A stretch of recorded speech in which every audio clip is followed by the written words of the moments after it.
Elías, por fin, ¿dónde está? ¿Viene, no viene? Que la gente no quiere entrar el fin de semana sin escuchar al maestro, al profesor, que ha estado dando sus disertaciones por otros canales, pero son públicos diferentes. Óyeme, vamos a dar la bienvenida al profesor. ¿Cómo está? Muy bien, buenas, saludos. Discúlpame que el otro día no me pude conectar, me resultó virtualmente imposible, pero hoy estoy aquí a mis 8 horas y media de la noche, dispuesto a participar en tu magnífico programa. Un saludo. Oigan, qué alegría. Aplauso para el profesor. Gracias, profe. Yo sé. Gracias. Bueno, eh, estoy impresionado. Usted tiene la mejor internet de España, porque cada vez que entrevisto a alguien en España, no es muy buena la red. Usted se oye nítido, se ve perfecto. Usted trabaja, ¿hay un canal de televisión que te hace esta historia o eso es ahí en la casa? No, no, para nada, no, no. A ver, España es una nación que tiene un desarrollo tecnológico bastante grande.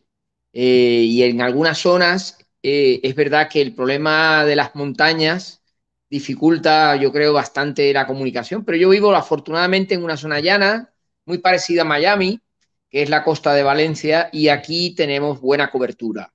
Así que me alegro muchísimo de que me puedan ver bien, porque así se me entiende bien también mi argumentario económico, que es complejo. Pero bueno, Bueno, usted, profesor al fin, tiene también una didáctica, una manera de hablar que es muy nítida, es muy clara, y por bueno, eso está en la preferencia de los cubanos y de todos los que queremos entender qué está pasando en Cuba. Óyeme, muy bien. y si mi productor se hubiera acordado de encender la luz justo del frente de mí, yo me viera tan lindo como se ve usted. Pero bueno, vamos. Eh, querido profesor, Dime, dime.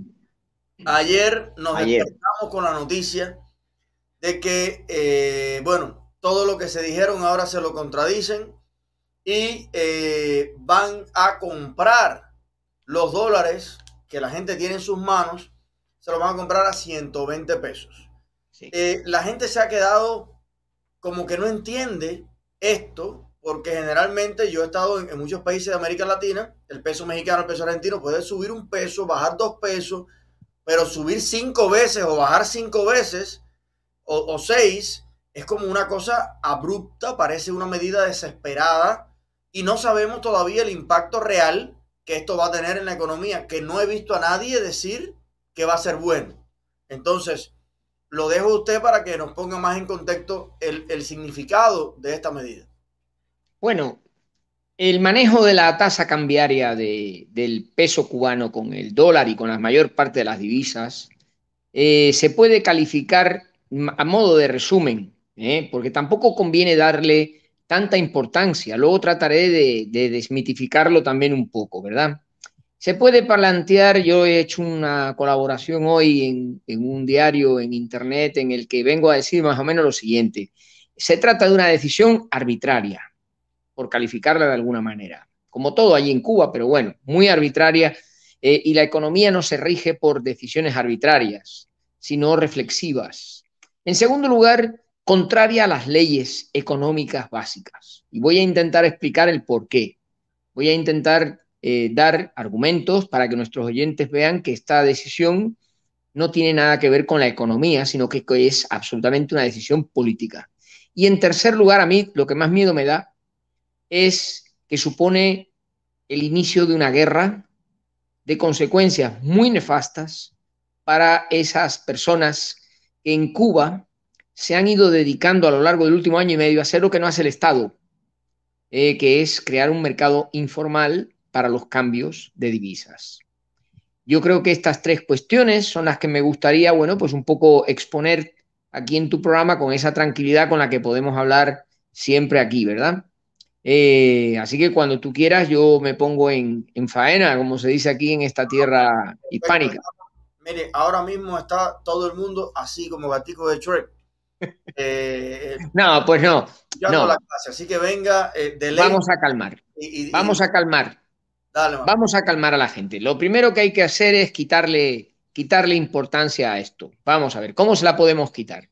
El régimen comunista ha tomado esta decisión en un momento en el que tiene que tapar muchos agujeros y conflictos. Y sobre todo un elevadísimo nivel de malestar social que puede acabar provocando un gran estallido que provoque el cambio del régimen.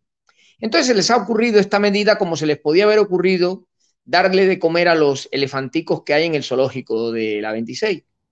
Esto es una medida demagógica pura. Por eso digo que es arbitraria, porque no responde absolutamente a ninguna justificación. Hablan de crear un sistema cambiario. Todo el rato está diciendo el ministro que el objetivo es crear un sistema cambiario. Vamos a ver, señor Gil. Mire, desde aquí del programa de Eliezer Ávila yo le digo que usted miente, porque el sistema cambiario ya lo creó usted con la tarea de ordenamiento el año pasado.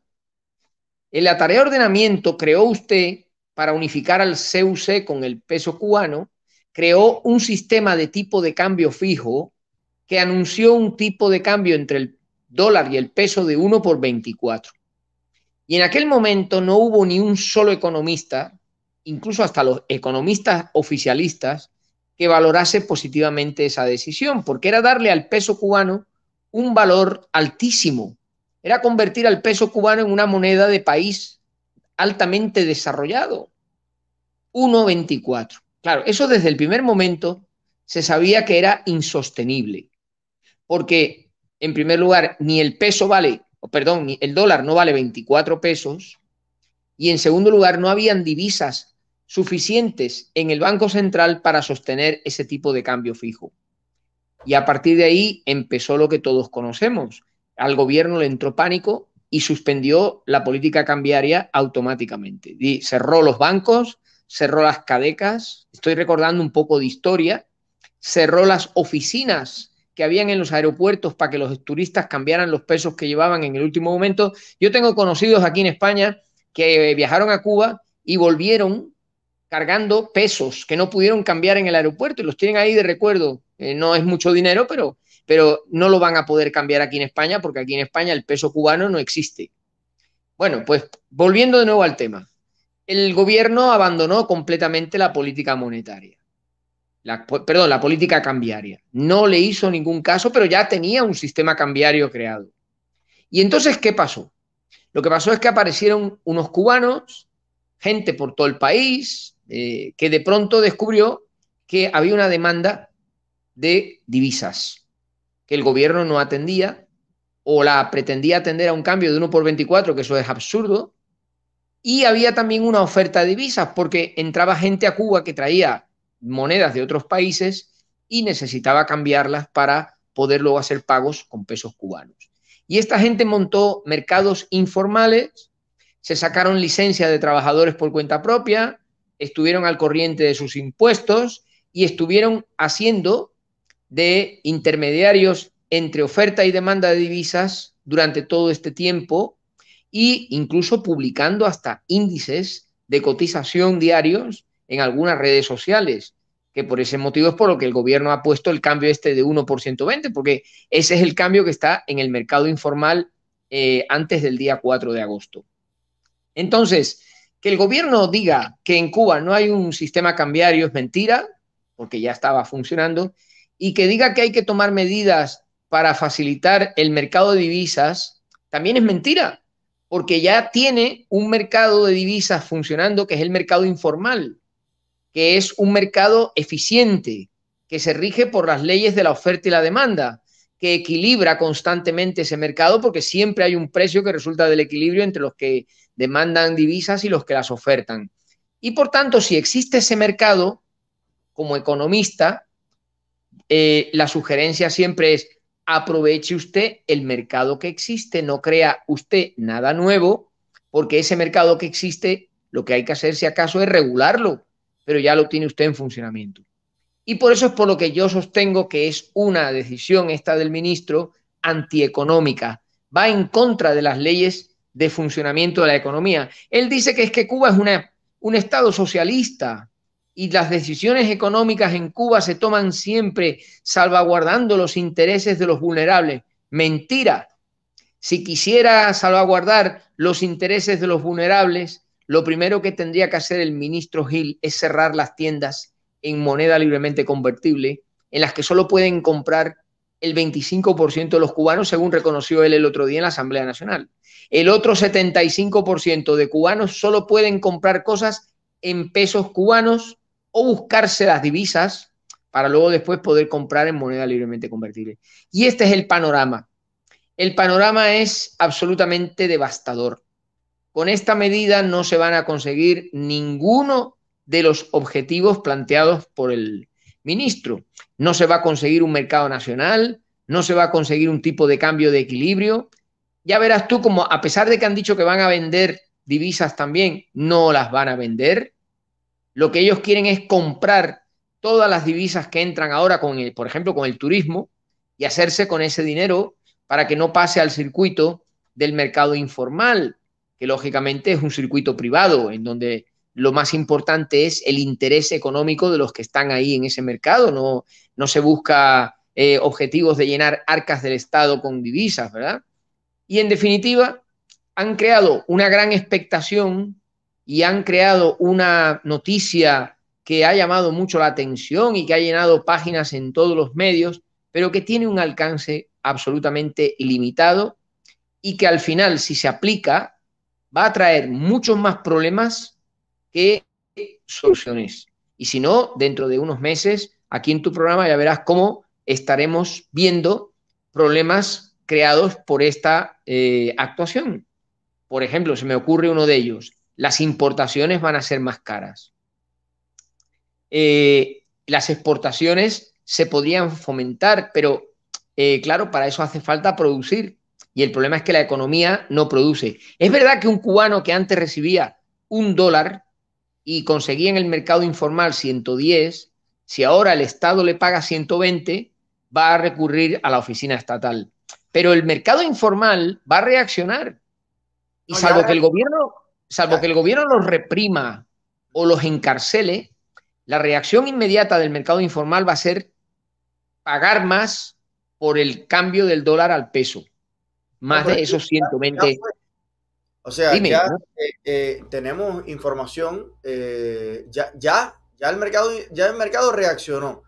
Ya todo el mundo está vendiendo o más bien comprando los dólares a mucho más de lo que lo puede comprar el Estado. Porque al final lo que pasa es que todos los precios se reajustan. Si antes un aguacate valía Claro. 40 pesos, nada, ahora vale 60. O sea, al final no hay un impacto real en la economía. Mira, no sé si usted recuerda, profesor, que el país que más aumentos de salario tuvo en los últimos años fue Venezuela. Venezuela subió 6 veces el salario mínimo y cualquiera Sí, diría, oye, entonces un trabajador que cobra el salario mínimo en Venezuela es rico. No, en el mismo periodo de tiempo fue la moneda que le tuvieron que quitar 6 ceros primero, 4 ceros después, 5 ceros después, porque ya la gente hacía artesanía con los bolívares. Hay medidas que buscan una noticia, un impacto político, pero que el efecto real económico es empobrecer más todavía. sí, es evidente en una economía, por ejemplo, como la de Venezuela o la de Cuba o la de Nicaragua, subir salarios es empobrecer a la población a largo plazo. Básicamente por una razón, porque van a decir ahora, este profesor de economía está loco. No es verdad. Vamos a ver, si tú subes los salarios y la productividad del trabajo no aumenta de manera simultánea, el coste laboral unitario aumenta. Y si eso no se puede trasladar a los precios, como pasa en estos países, que hay precios controlados, precios topados, precios controlados por el gobierno, etcétera, entonces las empresas entran en pérdidas. En Cuba, por ejemplo, en este momento, lo reconoció el ministro el otro día, hay todavía 530 empresas estatales en pérdidas, insolventes. Y eso se ha producido por culpa de la tarea de ordenamiento como consecuencia de las elevaciones salariales y la prohibición de recibir subsidios que estableció la tarea de ordenamiento. La combinación de esas dos cosas ha hecho que 530 empresas cubanas estatales estén en pérdidas, próximas a ser cerradas, porque son absolutamente insolventes. Y el Estado lo que pasa es que no las quiere vender, no las quiere privatizar, porque si esas empresas pasaran a ser gestionadas por empresarios privados, esas empresas posiblemente se salvarían. El problema que tienen es que están en manos del Estado y el Estado no sabe gestionar. El Estado está para otras cosas, Ahí pero no volvemos, para dirigir una economía.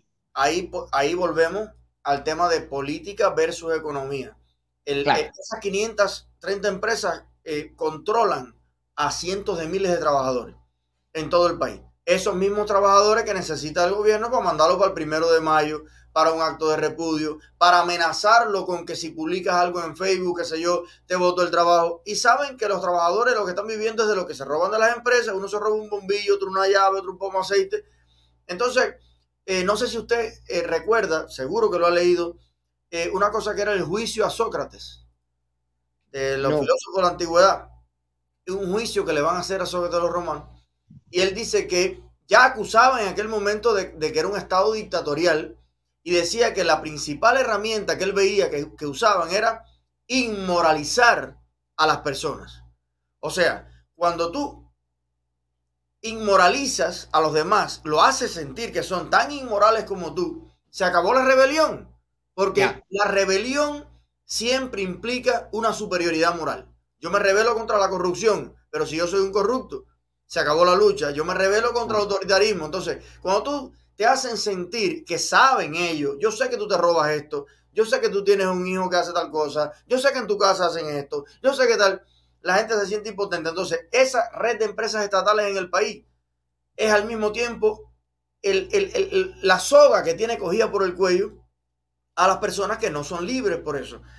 Una pregunta, profesor. Dime. Dime, ha salido mucha, hasta memes, donde la gente está diciendo, bueno, yo hasta ayer ganaba $87 y hoy amanecí ganando 9. Claro. El artista, todo el mundo con este tema. Lo que ha hecho esto es, de un día para otro, devaluar la moneda que ya está devaluada hasta niveles insospechados. Vamos a ver. Ha devaluado, no sé, no es una devaluación propiamente dicha. Ajá. Hay una rebaja del valor del peso de un 400% con respecto al tipo de cambio de la tarea ordenamiento, que era de 1 por 24. Ahora es 1 por 120. Y es verdad lo que dices tú. Una persona que gane 100 pesos, cuando estaba a 1 por 24, sabía que estaba ganando $5. Ahora gana menos de 70 centavos de dólar. Evidentemente se puede ver más empobrecido. Pero en Cuba, los productos que se venden en pesos cubanos van a estar al mismo precio. Y yo creo que el régimen no va a modificar esos precios porque sería tirarse piedras a su propio tejado. ¿Qué productos son los que van a subir de precio? Van a subir de precio tanto los que se venden en las tiendas en moneda libremente convertibles, porque la mayoría vienen de fuera, son productos importados que ahora van a ser más caros porque se devalúa la moneda cubana y cuesta más encontrar las divisas, y también van a subir los precios de los productos que se comercialicen por los viajeros que salen al exterior y traen las maletas cargadas con los productos que luego se venden dentro de Cuba. Tanto uno como otro van a subir los precios. Eso es real como la vida misma. ¿Quién va a pasar lo peor? Lo va a pasar peor el cubano que solo cobra pensiones o ingresos en pesos cubanos. El cubano que recibe alguna transferencia del exterior y puede disponer del líquido para cambiarlo, del billete, vamos a llamarle así, va a notar una mejoría importante. El propio ministro lo reconoció. La gasolina que tú comprabas a 24 pesos, cuando el dólar estaba a 24 pesos, tú pagabas pues el dólar. Si ahora se pone a 120, pues tú estás pagando la gasolina mucho más barata. Pero esta es una cosa que yo considero absolutamente tonta, porque ¿para qué sirve tener más dinero en pesos cubanos si cuando vas a poner gasolina resulta que no hay gasolina en la gasolinera y te tienes que ir para tu casa sin la gasolina o a ponerte en cola allí, como ocurre en Cuba, que ves esas colas kilométricas? Esto, si la producción cubana en pesos cubanos creciera de manera fuerte en muy poco tiempo, con esta devaluación los cubanos podrían comprar más productos de dentro de Cuba. Eso porque la producción nacional se hace más competitiva. Por ejemplo, las exportaciones cubanas mejoran su competitividad con una devaluación, eso está claro. Pero ¿qué exporta Cuba ahora en este momento? Carbón vegetal, un poquito de níquel, un poquito de tabaco, nada de azúcar. ¿Con eso qué dinero gana? Nada. Es la exportación de productos es mínima.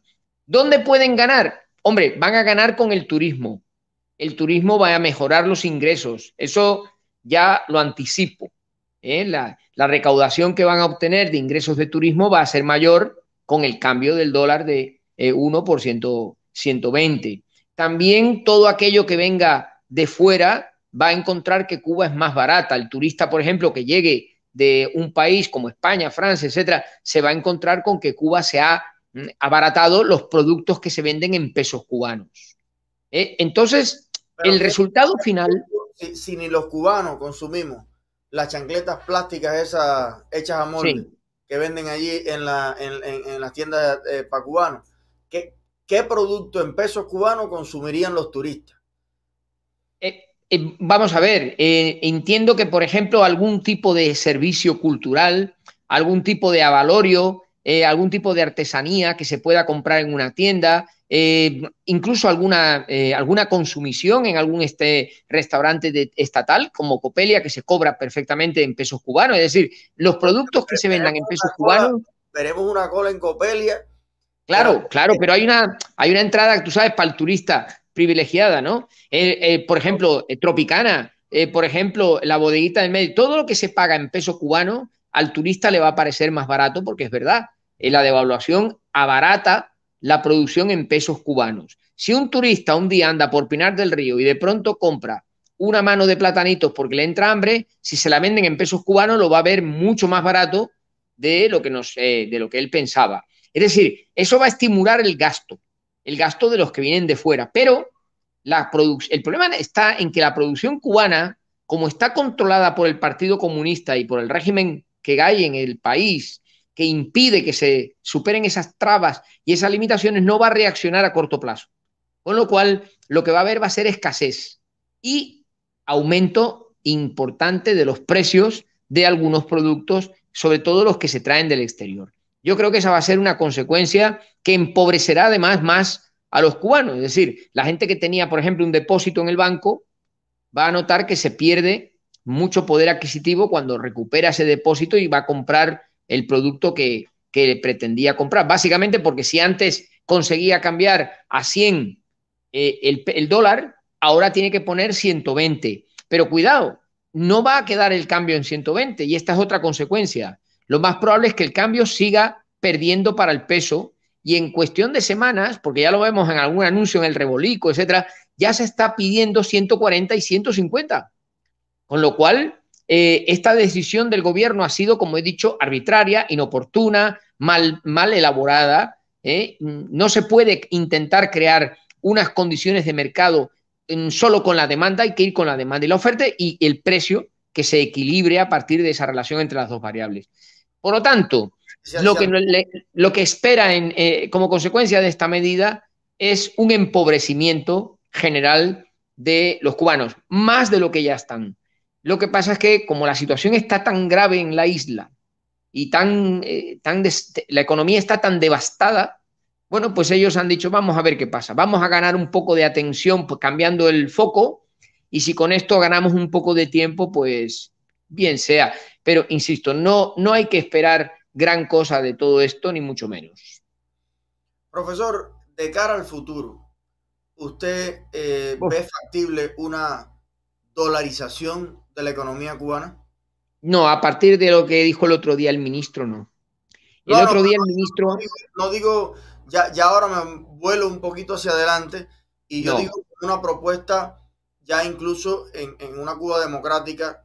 Veo países como Argentina, por ejemplo, hay economistas como Milei que son partidarios de una dolarización, como en el Ecuador. ¿Usted es partidario de esa línea o no? No, en mis escritos se ve claramente que yo, en una Cuba democrática y libre, defenderé un tipo de cambio fijo sostenido por el Banco Central, prácticamente lo mismo que hay ahora. Pero haremos política monetaria. Es decir, yo defiendo el peso cubano como la unidad de cuenta que solo deberá funcionar en Cuba. Se acabaron las monedas libremente convertibles, se acabaron los dólares. No, hay una moneda creada por el gran economista cubano Leopoldo Cancio en 1918 y esa moneda se llama peso cubano.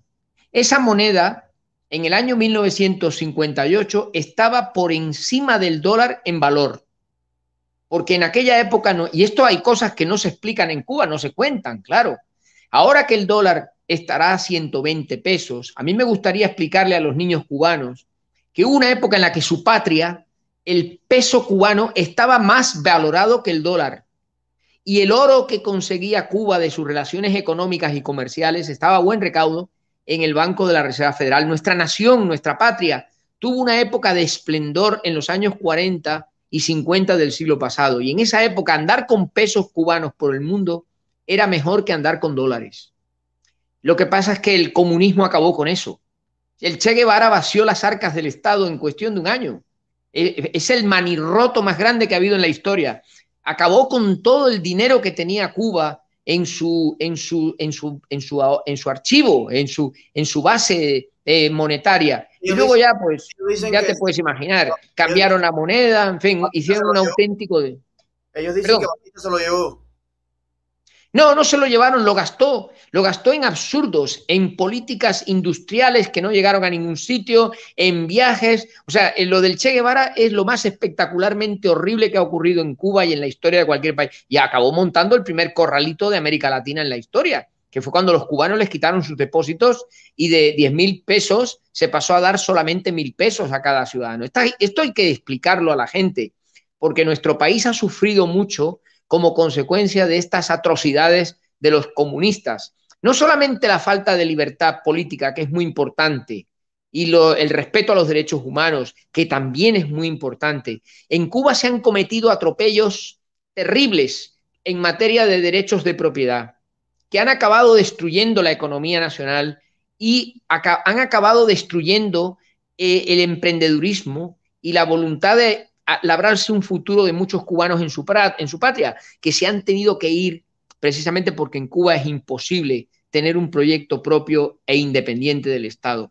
Y es bueno que se sepa esto, porque eso forma parte de nuestra historia. Aquellos grandes cubanos que perdieron todas sus propiedades por culpa de las nacionalizaciones del régimen comunista, yo creo que de vez en cuando deberíamos hablar de todo eso y recordarlos con cariño y hacer un testimonio que permita a los jóvenes cubanos, a los niños, saber que esa miseria que hay ahora no siempre ha existido en Cuba. Es mentira toda esa historia que cuentan de que en los años 50 habían campesinos pobres que se morían de hambre, analfabetos. No, Cuba tenía unos indicadores muy superiores a los de cualquier otro país de América Latina y el nivel de Producto Interior Bruto per cápita de Cuba estaba por encima del de España. En el año 59 teníamos un país de lujo y nos lo destruyeron. Lo hemos perdido desgraciadamente. Por eso yo te digo que yo defiendo el peso cubano. Yo no quiero cambiar a Cuba y convertirla en un satélite de los Estados Unidos. A mí me parece que Cuba tiene que ser una nación soberana, democrática y libre y tener su propia moneda. Y vamos a ver si somos capaces de esa moneda volver a devolverle el esplendor que tuvo antes del año 59. Óigame, yo estaría aquí. Yo voy a votar por usted, ¿eh? Yo voy a votar. No, no sé yo si me presentaré. Sí, tendremos que presentarnos, pero no sé cuándo, porque la cosa ya se alarga mucho, ¿eh? Ya se alarga mucho. Yo creo que está pronta, yo creo que está pronta. Ahí me están enviando más protestas todos los días. Oye, hemos pasado de ser un país que por décadas y décadas nunca se protestó a un país donde se protesta todos los días. Entonces, no nos dejemos, sí, pero no nos dejemos engañar, Eliezer. Ellos controlan hasta esas protestas. En muchos sitios me llega que se están estimulando desde las bases comunistas. Los propios comunistas a nivel local mueven a la gente para que parezca que en Cuba efectivamente hay movimiento, hay protesta social, se instrumentalizan desde el Partido Comunista y su red de influencia muchas de estas protestas. Es lo mismo que con las MIPYMES. Con las MIPYMES nos creemos que son todo empresas privadas que prosperan y que quieren, ¿no? Y hay mucho comunista camuflajeado detrás de esas MIPYMES, que han salido de empresas estatales quebradas y han creado MIPYMES para seguir chanchulleando al gobierno comunista. Y todo eso tenemos que sacarlo a la luz. Todo esto habrá que denunciarlo, porque es evidente que si el país quiere evolucionar hacia las libertades y la democracia y el respeto a los derechos humanos, toda esta gente no tienen hueco en ese modelo. 100%. Profe, le agradezco muchísimo su tiempo. Ya sabes que aquí yo encantado contigo, cuando tú quieras. Oye, qué ganas tengo de ir a España y ¡Guau! caminar un poco por allá contigo. Bueno, eso aquí cuando tú vengas ya sabes que una cervecita como mínimo y un vinito de Ribera de Duero, que verás cómo te va a gustar. Qué rico. Hablando de cervecita, tenemos el cortico ese de la cervecita que te mandé. Mira, vamos a disfrutarlo con el profesor. Muy bien. Placer en la vida que una cervecita cuando apetece. Y hay gente que disfruta la cerveza a 30 metros. Que es, ve venir al camarero con la bandeja y dice, la mía, sí, esa es la mía, qué buena pinta. Y le traen la cervecita, se la plantan en la mesa y la cerveza se disfruta mirándola. No se toca, primero se mira. Ves ahí la espumita, las burbujitas como suben, el agüita que cae por los lados del vaso fresquito. Pero que te puede caer el lagrimón de la emoción mirando la cervecita. Y cuando la coges, ese escalofrío que recorre el brazo. Y el primer trago, que es siempre el más largo. Que pasa fresquita por aquí, y te dejan el bigotito. ¿Verdad? Eso es la felicidad. Eso es la felicidad. Pues sí. Perfecto. Pues nada, Eliezer, encantado de estar aquí en tu programa y ya sabes que cuando quieras nos ponemos en contacto y entenderme. ¿De acuerdo? Oye, muchísimas gracias. Gracias por todo. Oye, qué bueno que hoy es viernes, porque si hoy es lunes, vaya. Nada, hoy es el día ideal. Hoy es el día ideal que ya estamos de descanso. Gracias. Gracias, profe. Gracias. Bueno, nuestro gran Elías Amor, que de verdad que es un hombre tan claro, tan dulce. Y bueno, pues nada, un referente para toda nuestra comunidad. Obviamente usted no tiene que estar 100% de acuerdo con todo. Los economistas no lo están. Hay economistas más por una determinada línea que la defienden, que tienen sus argumentos, y otros por otra. Pero lo importante es ser parte del debate público con respeto, con profesionalidad. Y eso es lo que a mí me gusta mucho de nuestro profesor Elías Amor.